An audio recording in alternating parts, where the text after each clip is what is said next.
You are listening to the original Torah Pearls with Nehemiah Gordon, Keith Johnson, and Jonah Vandor. Thank you for supporting Nehemiah's ministry. Makor Hebrew Foundation. Learn more at nehemiahswall.com.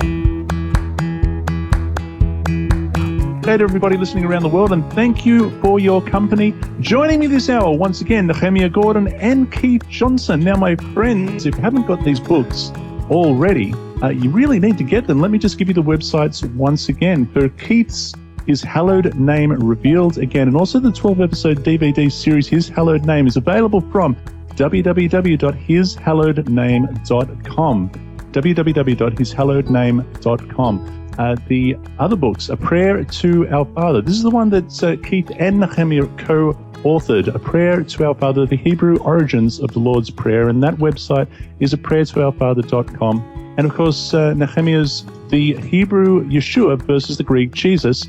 And of course, the live DVD teaching, which is available by the same name. Those are available from truthtoyou.org, and you really must get them if you haven't got them already.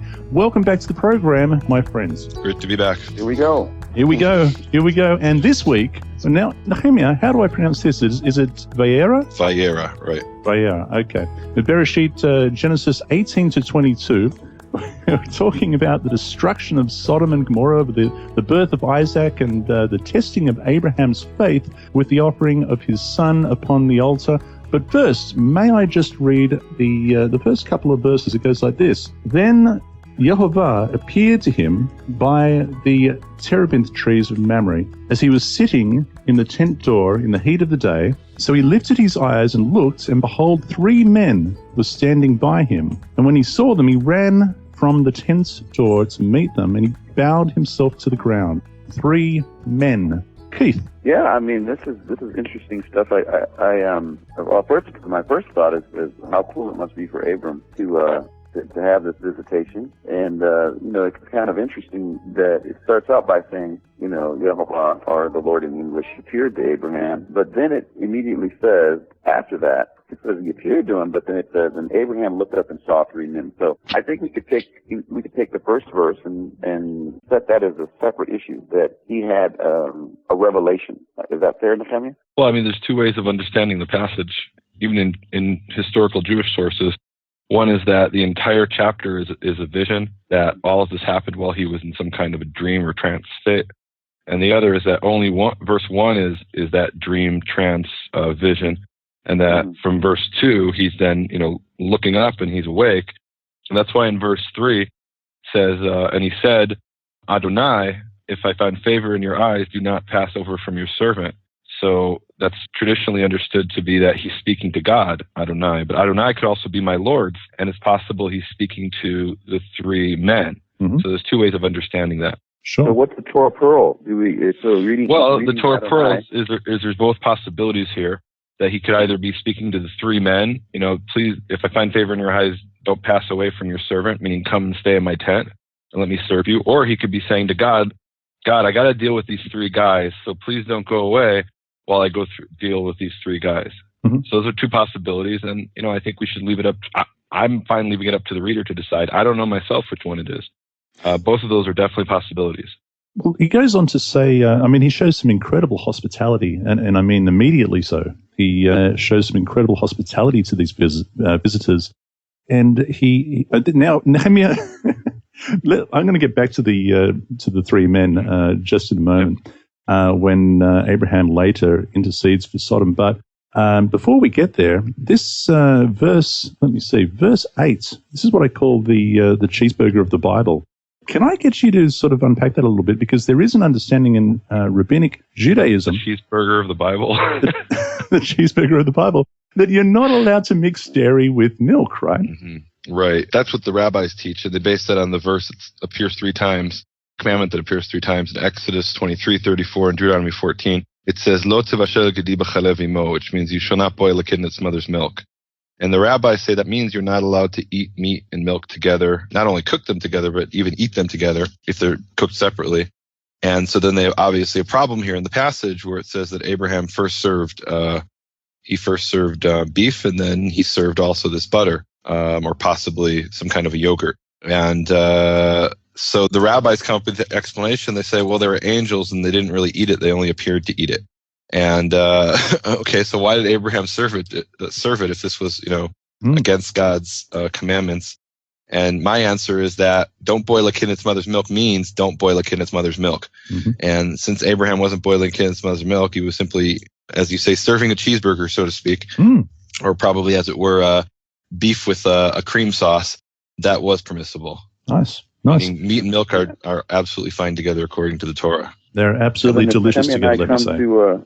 Jonah, if we come to your house and you decided to kill your goat, will we get a chance to have this cream sauce? That's the question. Now, what I want to know is, are we going to be able to combine? Believe me, my friend, when you two come, we will definitely be having goat. Okay. Now, I have a great story about that I was at this restaurant, an Arab restaurant. Mm-hmm. This little Arab village outside Jerusalem called Abu Ghosh. And it's the only Arab village in all of central Israel that in Israel's War of Independence decided to side with Israel and the Jews against the Arab invaders, even though they're Muslims. And so it's become a popular spot for Israelis to go to a restaurant, the restaurant there. Mm-hmm. So I was there with a friend who is very particular about what meat he eats. And so he grilled the chef there, where did they get their meat and how was it slaughtered, went through the whole interrogation, passed the test. And then what does he order? He orders the steak with the cream sauce, and they're like, "What are you doing? you wanted to know that it was kosher meat, and now you're breaking special law. Cream sauce." And how are you going to explain to Muslims that, well, we're following the Bible, not what the rabbis have taught? And we tried to explain that, but I'm not sure they quite understood what that meant. But it was a very funny scene there because they have this conception of kosher means what the rabbis say it means. Whereas my understanding and my friend's understanding is biblical kosher, meaning what does the Torah actually command us to do and not to do. How about that? Okay. So now you mentioned before, Nehemiah, you mentioned angels, 2 angels. Now, can I just ask you, because this is my point, it goes on to say that the 2 angels or the 2 messengers, what is the word in Hebrew? So the word for angel is malach, but malach also means messenger. And in fact, it's the same exact word. When human messengers are sent, they're also called malach. Mm-hmm. So the truth is that when we translate the word as angel or versus messenger, that's something that we're doing in English that doesn't appear in the Hebrew. Mm-hmm.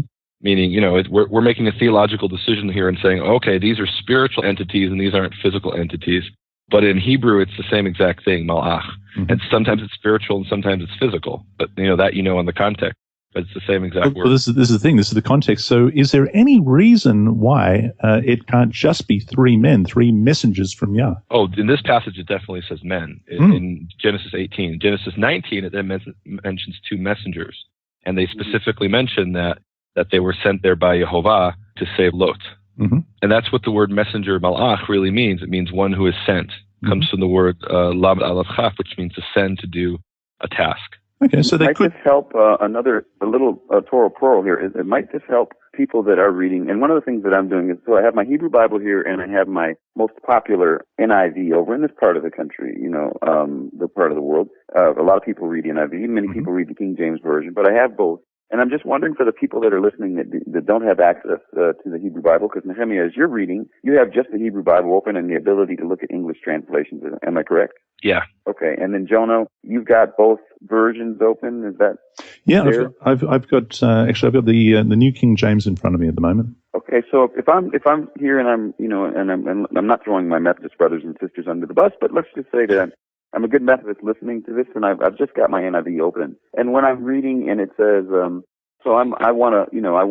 looking at this and trying to figure out a little bit of what's going on here. So when he says, verse 10, it says, and then the Lord said unto him, and of course it's the capitals Lord, which represents the 4 letters Yud Hey Vav Hey. Then the Lord said to him, I will surely return to you about this time next year, speaking about the issue of Sarah. So in this transition back and forth, let's look at the possibility that it's a vision, then okay, that's one answer. But let's say it's not a vision, that he actually has 3 men standing in front of him, and then this conversation is taking place between him and the Lord. We have other examples where the Lord, Lord, is used interchangeably with the messengers that are coming. So is that one of the answers for how we can get around this issue? That, there are examples where the angel of the Lord came and appeared to him, and then the conversation is as if he's speaking directly to Yud Hey Well, Vav Hey. this is what I'm wondering, because I'm wondering, is it possible if a man is sent by Yah, then he's acting under the authority of God? Is he not then acting in the name of God? Is it not as if then I'm wondering if when speaking to him, it is as if he is speaking to Yehovah? Is that a possibility, Nehemiah? Absolutely. And in fact, it's the only way to understand some of these references here. And I don't think we need to get around anything. I think we just have to understand it in its historical, cultural context. Mm-hmm. Let's jump ahead. I know Keith doesn't like doing this, but let's jump ahead to Exodus 22, verse 15. And we read there, in the Hebrew it says, Vayikra malach Yehovah Avraham. And the angel of Yehovah called out to Avraham a second time from the heavens. Okay? So the one who's speaking is this angel. Mm-hmm. Amen? Mm-hmm. Amen. Okay. And then he talks about, in verse 17, he has this whole long speech. In verse 17, he says, "For I will surely bless you, and I will multiply your seed according to the stars of the heavens and the sand that is upon the shore of the sea, etc." And it says in verse 18, he finishes off, "Because you obeyed my voice." Now, who did he obey? Did Abraham obey the angel, or did he obey Yehovah? And it's clear to me that it's Yehovah who's speaking to him, Mm-hmm. and he's speaking to him through the angel, and the angel speaks the words of the one who sent him. Yes. And if you look in Exodus, now I'm really jumping ahead, but look at Exodus chapter 3. I mean, it's the key passage where God actually reveals himself. And, but what does that mean he reveals himself? What it actually means, we know we're told a man can't see God and live. He would die if he saw God. Mm-hmm. And so when we're seeing God, we're actually, or those who see him, or he's actually seeing the angel of Yehovah. And that's look in Exodus chapter 3, verse 2. It says, "And the angel of Yehovah appeared to him, to Moses." This Mm-hmm. is the vision of the burning bush. Yep. And who's speaking this entire time? It's Yehovah speaking through the angel that's in the burning bush. Yes. So what Moses sees isn't actually Yehovah. It's something that represents him, that is sent by him. I mean, that's the core of the word malach. The word malach, angel, is from la'acha, which means to send. It's a word we find in sister languages of Hebrew. It simply means to send. So malach is one who is sent. So the one who was sent by Yehovah appeared to him in the burning bush. Mm-hmm. So that, and throughout the passage, it's Yehovah speaking in first person. Verse 6, "I am the God of your fathers, the God of Abraham, Isaac, and Jacob." So is this the angel speaking, or it's Yehovah? And it's clearly the angel speaking. Mm-hmm. We're told that at the beginning, through Yehovah. And then another time you see that is in this we won't get to, I guess, in the weekly Torah portion, so we're allowed to jump here, is Judges chapter 6. We have the scene where the angel appears to Gideon. And there's a really interesting thing here. If you jump ahead to Judges chapter 6, turn in your Bible in your New King James, Jonah, Judges chapter 6. Got it. Start reading me verse 11. "Now the angel of the Lord came and sat under the terebinth tree. Let's skip ahead to verse 12. And the angel of the Lord appeared to him and said to him, 'The Lord is with you, you mighty man of valor.'" Now, every time here you read Lord, it actually says in the Hebrew Yud Hey Vav Hey, Mm-hmm. Yehovah. And so the angel of Yehovah appears to him, and it says to him in verse 13 rather, it says, and he said to him, or Gideon, is speaking to him. And then in verse 14, it says, "And Yehovah turned to him and said." Now, when Yehovah turned to him, what actually turned to him? Presumably, it was the angel of Yehovah that we're hearing about in the entire passage. Mm-hmm. In verse 11 and verse 12 that he's speaking to. In verse 13, he's speaking to this angel of Yehovah, and it's almost comical because he doesn't realize, he thinks it's a regular human being. Mm-hmm. He doesn't realize he's speaking to an angel. And verse 14, the angel of Yehovah turns to him, but it doesn't say that. It says, and Yehovah turned to him. Yep. So why does it describe the actions of the angel as the actions of Yehovah? And that's because the angel is the one that Yehovah sent. And even when a human king sends a human messenger or malach, same Mm-hmm. exact word as angel, and that messenger also speaks as I, speaking the words of the king that sent him. Mm-hmm. And so that's just perfectly natural in Hebrew to describe the actions of the messenger as the actions of the one who sent him. But they're still not the same thing. They're still two distinct entities. Sure. But in this case, it would make perfect sense to come to that conclusion. Keith? Well, no, I'm just glad that we took the time to go through that, because that's one of the things that will help folks as they're reading. And again, everyone not having access to, or maybe not access, or the ability to look at it. But it is, I can see why when someone's just reading their NIV and it says, and the Lord said to them, and the three men, and that's why we get into sometimes the theological issues, which I know we're not going to talk about now. But is it fair to say that we all three can at least agree, based on the text, that Yehovah himself does not have to physically be in Abraham's presence in order for Yehovah to speak through his angel? Well, it says, doesn't it, in, what is it, Numbers 23, if I remember correctly, God is not a man. Is that right? God is not a man that he should lie, nor the son of man that he should repent. Well, maybe he was lying about that. I don't know. I don't think so, though. I don't think so. I think he was telling the truth. Mm. So, and then there's the verse that also talks about, a human being can't see God and live. Mm-hmm. It can't be done. So what these, at least this is, my understanding. Maybe I'm wrong. And I ask all the listeners out there to pray for me that the scales fall from my eyes. But to the best of my understanding, that whenever it talks about somebody interacting with God and speaking to God, that they are speaking to some type of an intermediary. And there's only one exception, and that we're told explicitly what that exception is, that's Moses, that Moses speaks to God face to face. Whatever that means, we know he's not actually looking at his face, because there's a whole scene in Exodus 34 where he says, I want to see your face. And God says, well, you can't see that. You're going to see my back as I pass by, whatever that means. But speaking to him face to face apparently means that he's speaking to him, it says, not in a dream or a vision. The ones who are having dreams and visions, those are in these sort of trance states where they're not in a full state of really being awake. And that's how they interact with God, meaning, okay, so you're seeing him in a dream, so that's not actually a physical thing. But to see in your physical waking universe, creator of the universe is according to Scripture, is impossible, as I understand it. That's why you guys have to be careful who you're dealing with sometimes, because it says, I know that we don't like going too far in the Torah portion, but Hebrews 13:2 says, do not neglect to show hospitality to strangers, for either some have entertained angels without knowing it. So in this situation, maybe they were entertaining, angels, and they didn't know it. I think that's a great story in Judges, because I just love the fact that in that situation, we don't have to make it something else. It can be what it is based on the text. And I was only bringing Hebrews 13:2 just for fun. But in a sense, in this situation, Abraham is hosting three men, whether he sees it in the vision or it's physical.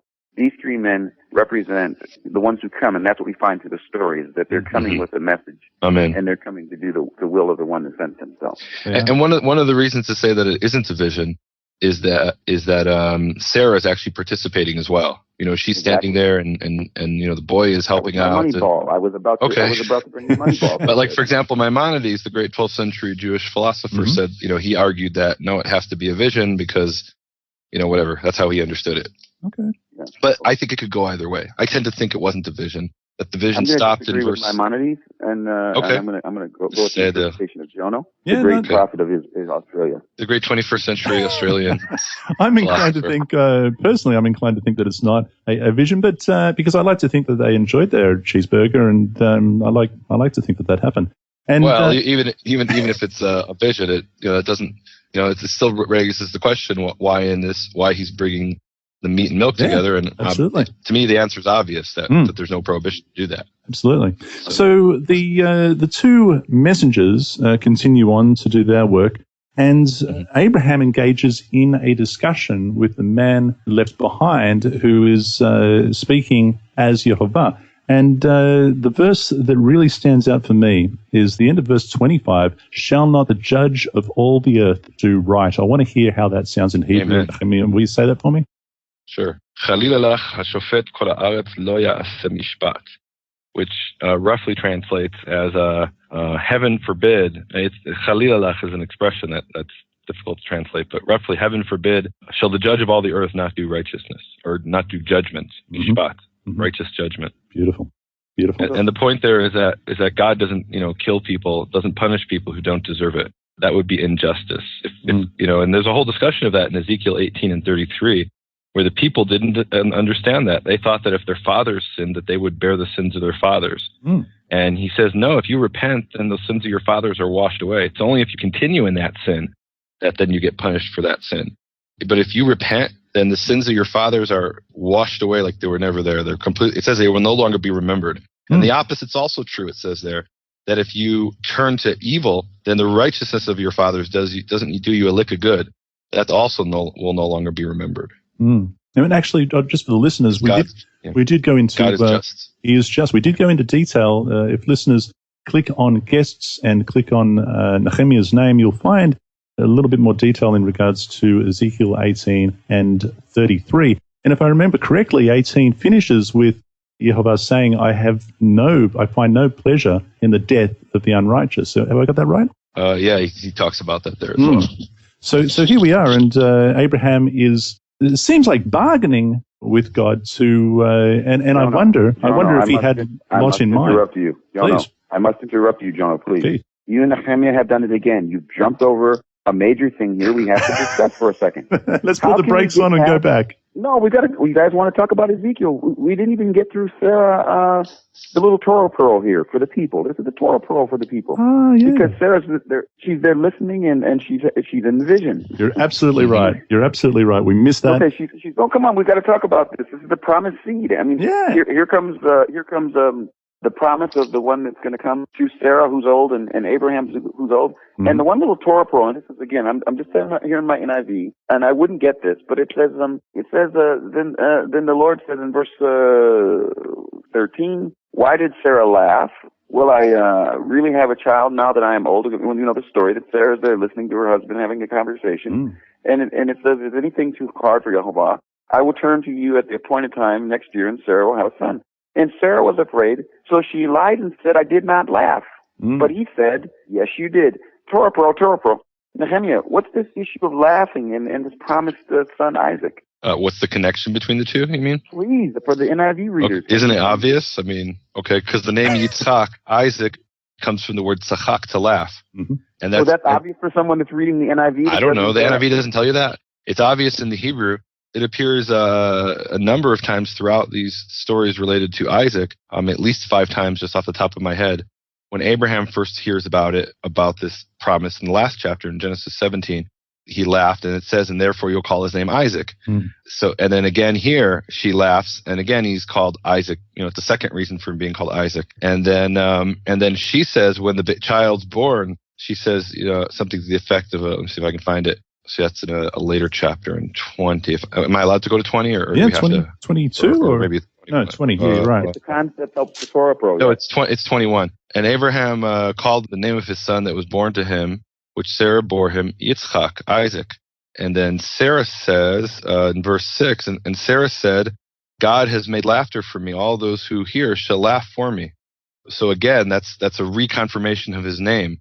Abraham laughed, Sarah laughed, they laughed in disbelief or in shock, and then people are going to laugh in joy when the child's actually born. That's the third reason.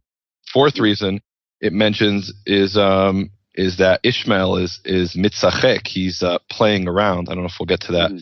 And that's the same word, sachak. And then we see another time in a much later chapter, I think it's 26, that Yitzchak himself is playing around with Rebecca, with Rivka. So 5 times at least, just off the top of my head, where that verb is tied in to things that Yitzchak does. Isaac, he Isaacs, and his parents Isaaced about him when they heard he was going to be born. I wanted to stop it. And again, I'm glad that you said that it's obvious. You said that it's obvious. And if you're reading Hebrew and that's what you see, it's obvious. But what I'm saying is that what's powerful about this, there's 2 things that are powerful about it. One is that the Hebrew language continues to make these connections and word puns and all this wonderful information. But the second thing is it goes to show that God has a sense of humor. That from the time Abraham says that he laughs, he says, "Okay, I'm going to call him laugh." And she laughs, and then he's going to, the root of it is to laugh. And I mean, I just think that's kind of cool that here this promised seed comes, but the name of that promised seed based on this response by the actual people. So I thought it was worth it, at least taking a look at that. Oh, absolutely. Absolutely. Thank you for bringing the weightier matters of the Tanakh. No, we had to go back. We had to go back and do that, and I'm glad that you did. And so obviously it goes on, and we discover how incredibly depraved Sodom is. The 2 messengers go in looking for Lot.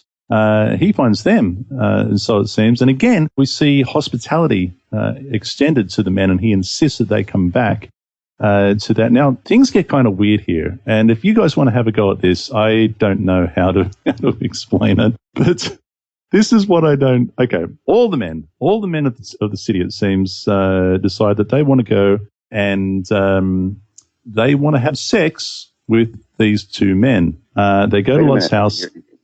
Sorry, Keith. I know the kids are listening. Sorry, kids, but this is what it says, and It's in the Bible. It's in the Bible. They want Lot to bring the two men out so that they can have their way with them. Now it gets even weirder. Now Lot he goes out there and he says, "Oh, don't do this terrible thing." Wait! Before you get to the daughters here, yeah.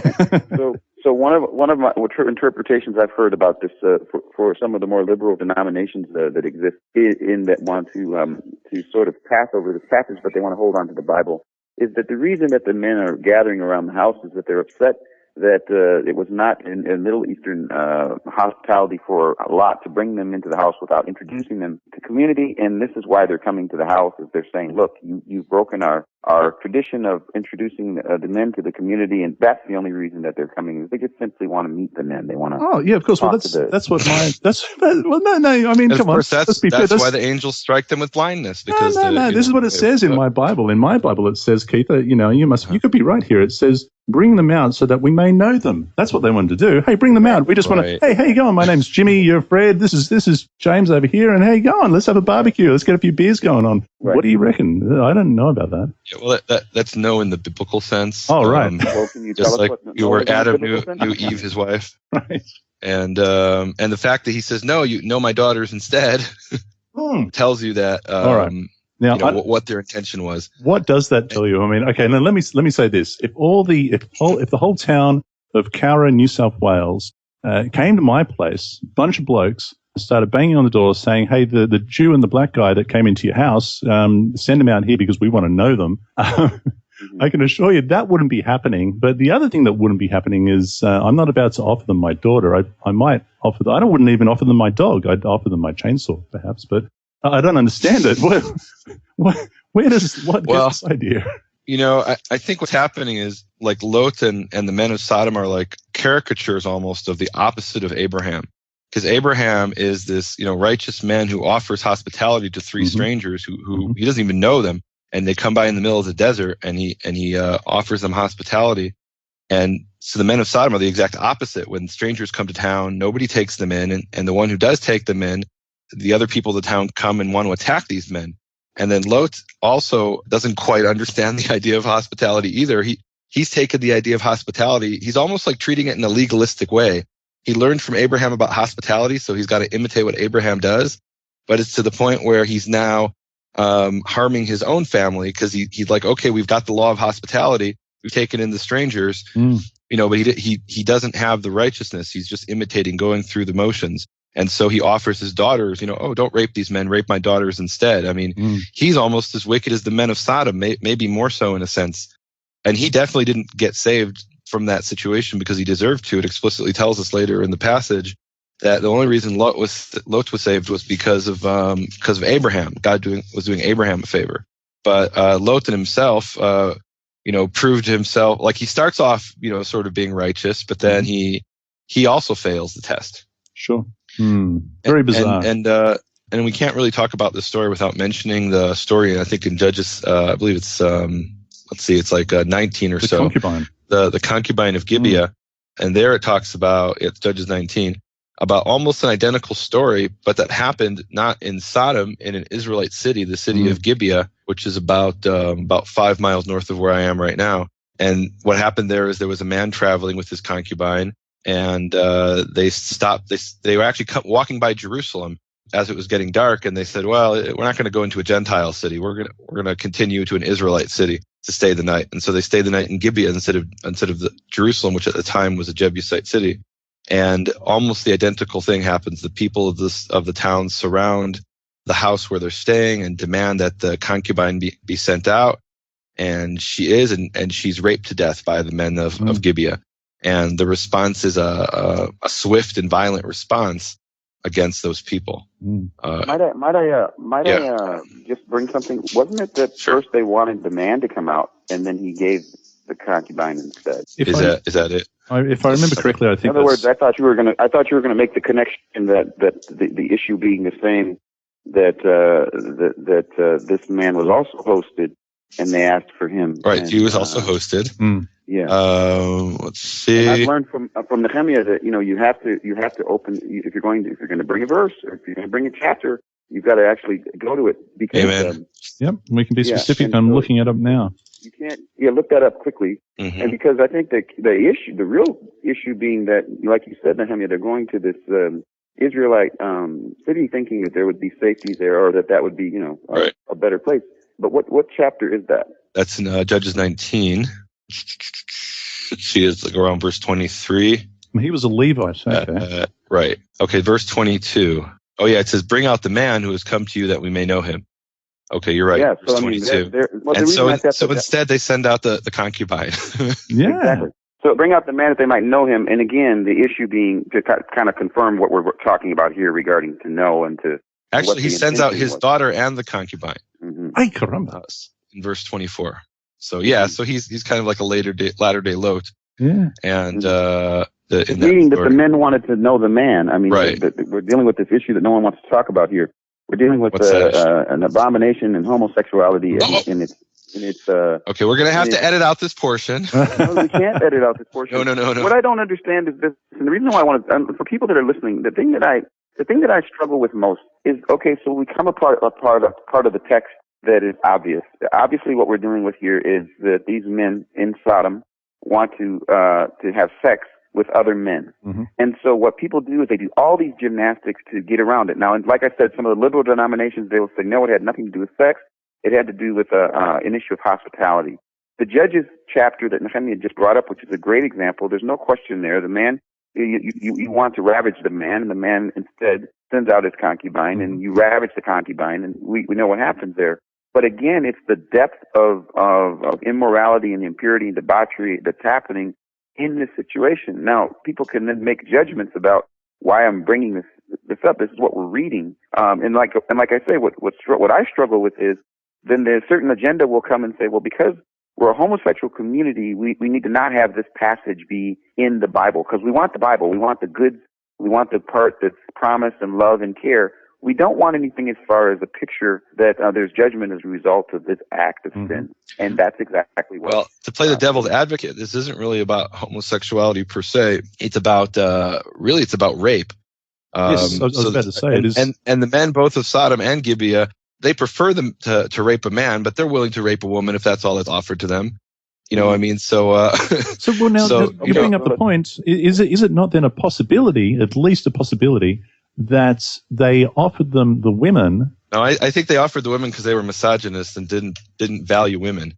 And so, they valued women, but not as much as they valued men. It's not to stop them from committing the act of the abomination. They're going to commit a heinous act either way. True. The question is, who are they going to commit it on? Mm-hmm. And right, so in their society, they valued men more than they valued women. Okay. And that's part of their perversion. That every human being is of equal value. Amen. And they should have fought to the death to stop anybody from being raped. Amen. Okay. That's so what they decide they don't want the women. So Lot offers his daughters. They don't want the daughters. They want the men. So okay, but the men of Gibeah were willing to take the women. No, I'm not talking about Gibeah. I'm talking about this portion now. Mm-hmm. So what was the sin in Sodom? Where do we get the idea of Sodom? What was the sin in Sodom? That when visitors come to the city, they don't want to rape them. I mean, that's the sin of Sodom. Okay, so the fact that it's a homosexual rape is, I think, incidental, because it's a horrible, disgusting, violent act either way. Mm-hmm. I just don't think that's the issue. I mean, the Bible's very clear on what it says in Leviticus 18 and Leviticus 20. I'm no liberal. Mm-hmm. But let's not confuse the issues here. I mean, there's. So what does it say in Leviticus 18 and 20? Why don't you read it? You brought the verse. So this is some. So it sounds like this is. Here's why I'm bringing this up. The reason I'm bringing it up, and I can be the Methodist to bring it up. Mm-hmm. In my denomination, here's what's happening in my denomination right now. Mm-hmm. In my denomination, they are doing gymnastics and finding different ways to say, okay, look, it doesn't matter. It doesn't matter what God says regarding these issues. A man can marry man. A woman can marry woman. It's no big deal. Let's ordain the pastors to be man to man, woman to woman. And again, people are listening, and if people get nervous, we shouldn't talk about this. But I mean, if you could marry a man, does that mean I can adopt a canine as my daughter? Is that possible, Georgia?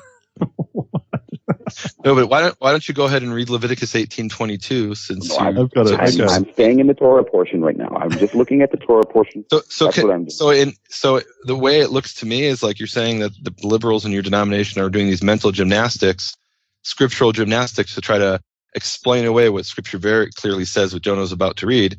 And to be honest, it sounds to me like you're doing gymnastics in the other direction, that we want to demonize this action so much that we're gonna force it onto other scriptures as well. Whereas, why can't we just take what it says? I mean, use some common sense here. The crime wasn't homosexuality in Leviticus, in Genesis 18. The crime is that they wanted to rape people. I mean,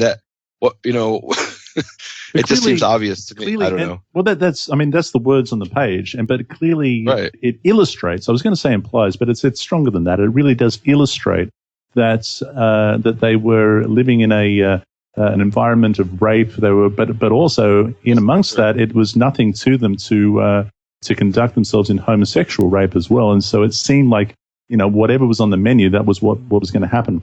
But specifically, Leviticus 18 verse 22, you shall not lie with a male as with a woman. It is an abomination. And there it is. I mean, it can't be clearer than that, right? It actually appears in another passage while you're at it, which is Leviticus chapter 20, verse 13.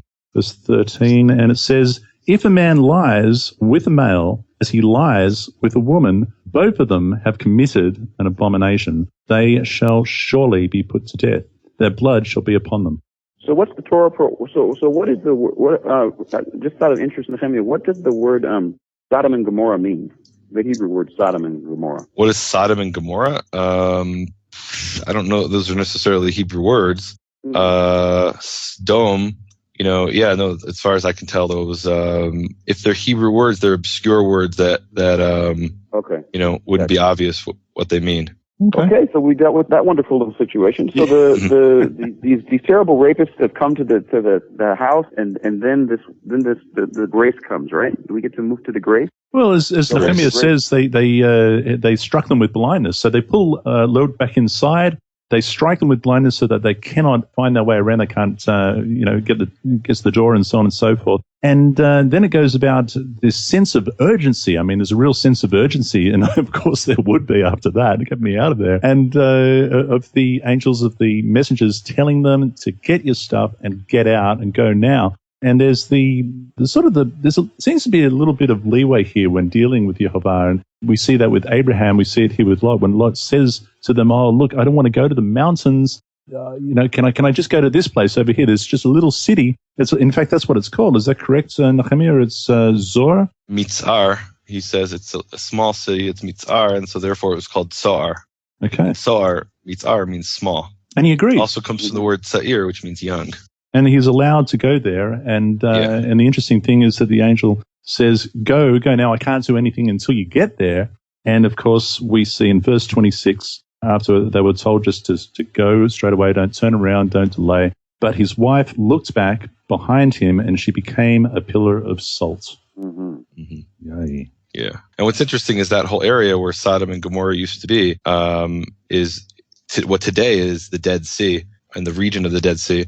So the whole area is, in Hebrew, it's not called the Dead Sea, it's called the Salt Sea. Mm-hmm. And there are still areas of the Salt Sea, the Dead Sea, where you'll find not just pillars of salt, you'll find mountains of salt. And a lot of it's been mined away by these large companies like the Dead Sea Works. But you could still find areas there where you'll see pillars of salt and sheets of salt, and there's even one mountain of salt.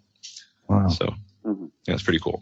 In any case, the cities were utterly and completely destroyed, and that was the end of that. Now, it's not as if we have just got out of the twilight zone, because things get a little bit weirder once again. And I'm sorry, Keith, but we're going to be talking about sex still. Oh. Well, he was going to, the numerologist in me wants to at least ask one question. I know we're going to go and move on to the next subject, but we've passed over again Abraham pleading with Yehovah to rescue Sodom, the community of rapists, and Gomorrah. And it says that he asked them for 50, and what about 40 and 30? And I think it's kind of cool that at the end he says, if I can simply find 10, will you give grace and mercy to the town? And he says, yes, for 10. And then after that, Abraham, ends up at 10. And the only reason I think that that's interesting is I love when I look through and find this idea of the tradition and the Jewish tradition. I remember sitting with Nehemiah, and we were discussing when a legitimate group of men can meet for prayer And there's always these issues of how many different men or how many different people, men specifically, can be there. So Nehemiah, is there any significance with the number 10 in Scripture regarding the amount of people, or in tradition, in the Jewish tradition, where 10 men have to be in a place? Well, in the tradition, they take the 10 to be an Eidah, to be a congregation. And where they get that is from the spies. They're referred to as this evil congregation that's somewhere in Numbers there. And there were 10 of them, the 10 evil spies. And so they say, okay, the minimum number for a congregation, therefore, is 10. And I guess you could say that's the case here as well, that he's doing the classic Middle Eastern thing where they're bargaining, and he's like you would do in a marketplace anywhere in the Middle East to this day. You have the starting price, and then you bring it lower, but then there's a bare minimum, and the bare minimum here seems to be 10. If there aren't 10 righteous people in Sodom, then there's no way we're going to, or actually in the four cities, Sodom, Gomorrah. Sodom and Gomorrah were just two of the two main cities, Admah and Sfoim, and the fifth one, Bela, was saved. But if there weren't 10 righteous men in all four of those cities, cumulatively, then they were going to be destroyed, and they couldn't find them. And that really says something that you can't find 10 righteous men in among four cities of thousands, maybe tens of thousands of people, and so they deserve to be destroyed. How many do we need to find to grab a hold of the skirt of the Jew? 10, it says. Amen. Zechariah 8:23. Amen. He's going to do the numbers preaching. He's the numbers man again. He's the numbers man. How many do we have at the mountain? And how many tribes were lost? Come on, 10. Need to be returned? 10. There it is. How many commandments do we have? 10. How many fingers and toes do we have? Yay! Anyway, I know you guys want to move on to the more juicy stuff. I just thought we'd stop for a minute with Torah Pearl, but let's go on. Lot and his daughters. Well, in any case, there's not 10. The place is destroyed. Only 4 escape, and one of those turns into a pillar of salt. And lo and behold, they find themselves, the two daughters going, hey, you know what? We're just going to sort of die out here. We don't have anyone, so are we the last people here on the earth? What's going on? And, well, the solution to the problem was to get Dad really, really drunk and take advantage of him, I guess. I don't. Nehemiah, do you want to shed some light on this? What do you mean you guess? It's very clear. They raped their father. I guess they offered them did. up to be raped, and so they raped him. And These are messed up people. This is really, really. These are people you would have on Jerry Springer. I think it's fair to say that this is a dysfunctional family, and what seems to happen is that they get him so drunk. He obviously is still able to perform, but he can't remember it the next day. I think we can move on. But the descendants, who are the descendants of Lot? So you have Ammon and Moab, who are the Ammonites and the Moabites, who are Israel's neighbors, and were actually commanded not to conquer their land, because they are descendants of Abraham, but they're obviously quite perverse. And the Ammonites end up worshiping a god called Molech, which is a god that the Israelites had emulated, but that was the main god of the Ammonites, who were descended from Lot and the rape of his daughter raping him. And Molech, they would burn the children in fire to Molech. That was the way, So they continued they started off with a perverse family and continued in a perverse tradition. Continued on in that tradition. I want to ask you about that again when we get to chapter 22, Keith. And so then, did Ruth come from the Moabites here? Ruth is descended from a Moabite. Absolutely, she's a Moabitess. Absolutely. Mm-hmm. So we have it's amazing. There seems to be still this issue of you find the one or the two or whoever it is in the midst of a people, and God is able to do something with them.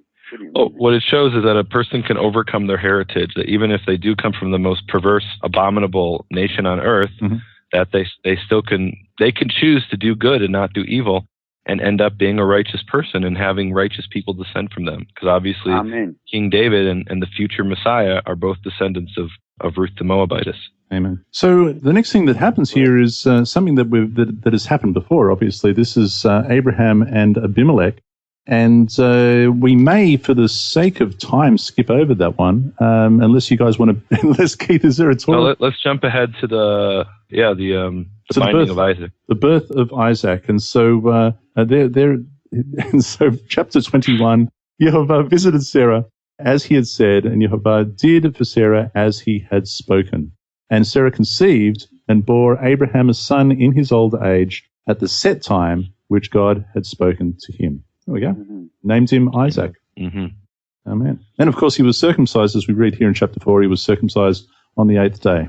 Beautiful. Yep. Okay. And then there's a story there. We mentioned the verb tzachak, to laugh, but another form of the verb is mitzachek, which means to play around. And there are those who have said that there's actually one context which is very clear, actually, where it has a sexual connotation, to fool around, as we would say in English. Mm-hmm. And the reason that's significant is we're talking, I guess the whole subject this week was sexual perversions. If you look in verse 9 of chapter 21, you see what Ishmael was doing. I'll let you read that. And Sarah saw the son of Hagar, the Egyptian, whom she had borne to Abraham, scoffing. My NIV says mocking, Nehemiah. Now what are you trying to say? So the Hebrew mitzachek means fooling around. And you have the same exact word in Genesis 26, where Isaac and his wife are also doing the exact same thing, mitzachek. And so there's a sexual connotation here. And because if he's just mocking or playing around, or why would they kick him out of the house? But apparently, Sarah saw Ishmael doing stuff he should not have been doing. Apparently, Sarah saw Ishmael fooling around with her son Isaac, and that's why Ishmael got kicked out of the house. Whoa, hang on a second, Karaite. I need to... Torah Pearl. Yeah, wait a minute. That's the meaning of the word, mitzachek, scoffing and laugh and mocking. That's not really the meaning of that word. The meaning of that word you can see in Genesis 26. Let's be clear. It's what Isaac does with Rivka. Ishmael was molesting Isaac, and that's why Ishmael got kicked out of the house. That's what it says in verse 9. Okay. Keith's speechless. It's actually not. I didn't come up with that. That's actually the traditional understanding of this verse. Is it really? And actually, just so everyone knows, the reason I'm also asking the question is that with the Torah Pearl that we were talking about regarding his name, Laughter, and this, what do you want to call a variation, Nehemiah? Mm-hmm. Well, it's a different conjugation, different usage of the word. Right, the root of the word, though. It's from the same root, though, yeah. From the same root. And the reason I was kind of giving the softball, and Nehemiah would hit it out of the park, is that that's exactly what is happening.